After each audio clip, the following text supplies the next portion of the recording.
د کرنې او مالدارۍ وزارت مسلکي مرستیال مولوي صدر اعظم عثماني د ځینو ځایي چارواکو تر مخ لوګر ولایت ته د یو ځانګړي سفر په لړ کې د لوګر ولایت په مرکز پل علم، برکي برک او سرخ ولسوالیو کې د شاوخوا 4.5 میلیونه افغانیو په ارزښت د شنو خونو، د کرنیزو توکو د زیرمو او د انګورو باغونو لپاره د چلای سیستم جوړولو 3 پروژې ګټې اخیستنې ته وسپارلې. د کرنې او مالدارۍ وزارت مسلکي مرستیال دا پروژې د لوګر د کرنې د پرمختګ لپاره مهمې وبللې او د ورته نورو پروژو پر تطبیق یې ټینګار وکړ.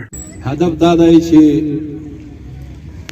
موږ څنګه کولی شو چې د خپل ملک، د خپل وطن، د خپل خلکو، د دهقانانو لاسته هغه شي نه ورسوو چې په دې سره زراعت او په دې سره مالدارۍ بهبود ترقي وکړو. چې دوی نه څه غوښتل وو هغوی خپل کار کړی دی.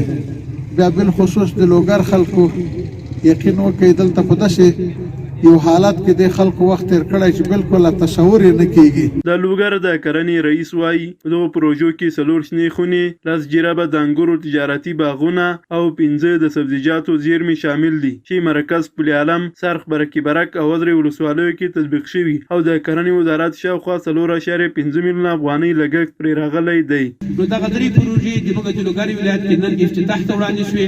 لله الحمد په ډېر ښه معیار او په ډېر ښه ترتیب سره چې کوم وخت موږ لپاره کیسه وو چې هغه 2 میاشتې وو، بلکې د هغو نه مخکې هغه کارونه ختم شو.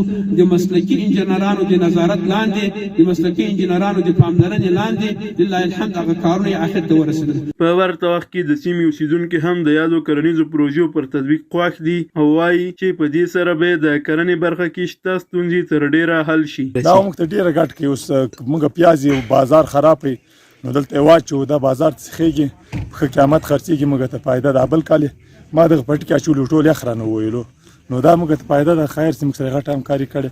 دا ویلو ده چې لوګر کې د کرنې ریاست سږ کال ګڼ شمېر ورته کرنیزې پروژې تطبیق کړي دي.